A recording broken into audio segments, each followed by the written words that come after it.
Welcome back to JR Pro Shop Vids. Jimoo is all over. This is the Subzero Forge from Motiv. This is the Onyx Jackal from Motiv. This is the Outer Limits Solid from Radical. And this is the Lethal Venom from Motiv. Brand new, baby. Stay tuned for the review.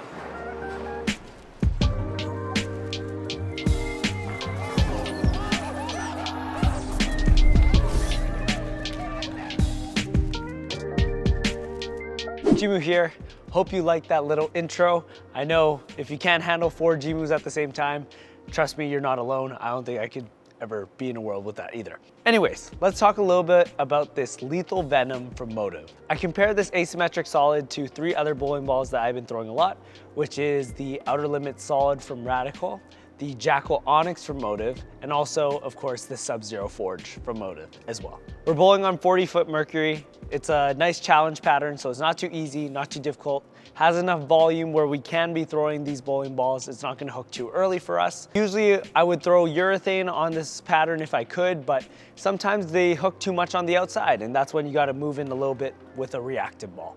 So let's see how this Lethal Venom did. First, we started with the Subzero Forge, and if you've seen many of my reviews on this channel, I've thrown the Subzero Forge because it's a nice baseline as a benchmark ball. It's a symmetric solid, it's nice, smooth, early, controllable. I know that every single pattern that I throw it on, it's gonna have a very similar reaction. It's not gonna go crazy on me. It's just a nice, simple, solid, smooth bowling ball. This pattern looked okay. Using the rule of 31, we're gonna want our break point around 9. For me, slightly less than that, 8 or 7 down lane. It's looking okay, leaving a couple 10 pins and a couple strikes. It's decent, but I think we can find a better reaction. We then went to this Lethal Venom, and my first reaction is, wow, it's super smooth. For an asymmetric solid, I know for sure that this isn't the top hooking bowling ball. It's not one of those tanks that you pull out when you need to battle the oil. This ball actually looked pretty good on these lanes today. I was able to play a very similar line to the Subzero Forge, but with the bigger engine of it being an asymmetric core instead of the sim, I was able to move a couple boards left and have it recover down lane. On the fresh, you're looking for the balls that are gonna control your angles the most. You wanna keep them in front of you as possible, play a little straighter, more up the lane. And using this ball off of the Subzero Forge, I was able to make a similar amount of miss room and trust that this one would come back off the back if I missed out a little bit better. Moving on to the Outer Limits Solid. This is one of my A-tier bowling balls. If you haven't seen that vid, I reviewed most of the bowling balls from January from Brunswick, so check that out. This has been a great ball for me on the fresh. And when I was told I was getting this ball, and after doing some research, these balls on paper actually look pretty similar. So I was very curious to see what it was gonna do out there on the lanes. Outer Limit Solid being an asymmetric as well. I've always loved the Outer Limit bowling balls. I love that core on the inside. And it's not the top hooking bowling ball, so with my rev rate, I'm able to control the lanes a little bit better, control the oil patterns. The Hybrid and Pearl have been one of my favorite bowling balls from time to time. So now that I have the solid, I can finally use this core on the fresh. It's so perfect. Comparing it to the Lethal Venom, I would say very similar reaction, very similar amount of boards covered. I would say the Outer Limit Solid is just a little bit more continuous once it hits the friction. When this rolls a little bit smoother, I think the Outer Limit Solid is just a bit more continuous off the back end, driving pretty hard through the pins. Finally, we threw the Jackal Onyx. Now, when we talk hook, this is what you're going for. The Jackal Onyx is one of the strongest balls in the Motiv line right now. That Jackal line is very famous. A lot of people love throwing it. It has a lot of hook potential in it. And I think that showed out here on the lanes. I was able to cover the most amount of boards. I would say maybe hook 2 or 3 more boards than the Lethal Venom, but very similar in terms of the reaction shape. They're both very smooth, asymmetric, solid bowling balls. Just you're gonna get a little bit more engine, a little bit more overall hook out of that Jackal Onyx. And that ball looks sweet going down the lane. Nice dark gray, black, and red. Looks really good. Overall, I think this Lethal Venom is gonna be a really good piece in my bag, as it doesn't hook as much as my tanks, but it's also got enough teeth in a strong cover stock where it can handle the oil.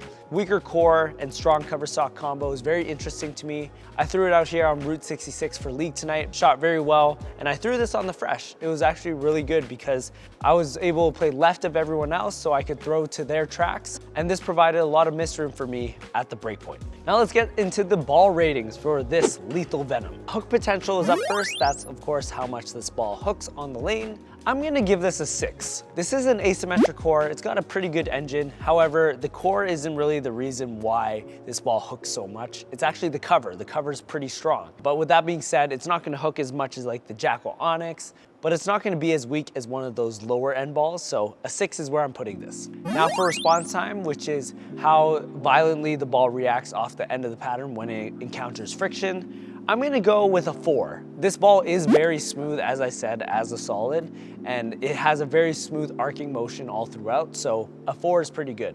Closer to the smoother side. And finally, shelf appeal. It's decent, it's red, it's black, got some yellow. I'm gonna give it a 5. Not anything too flashy, too shiny. It's just a nice, simple looking design when you throw the ball. Quick shout out to Perry from Turbo. Thank you once again for sponsoring JR Pro Shop in our channel for the entire year. I know I don't use a switch grip because no thumb, but I do use the Quad Classics and they're one of my favorite for comfort, for reliability. It's really good for every single bowling ball. And we really appreciate Turbo for sponsoring us. So thank you once again.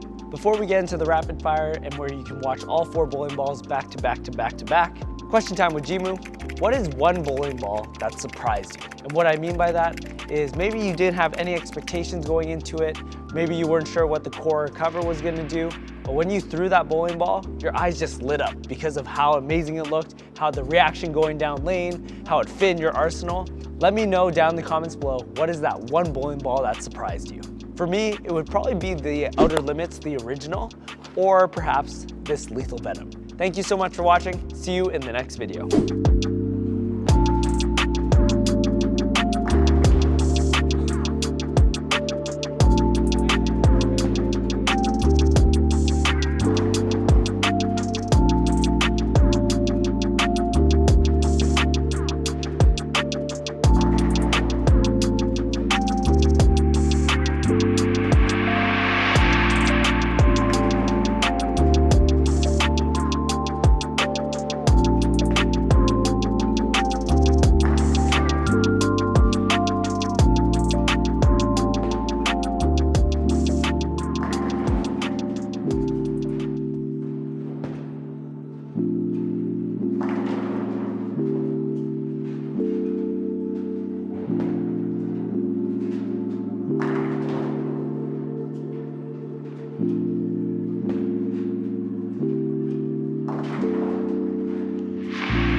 you.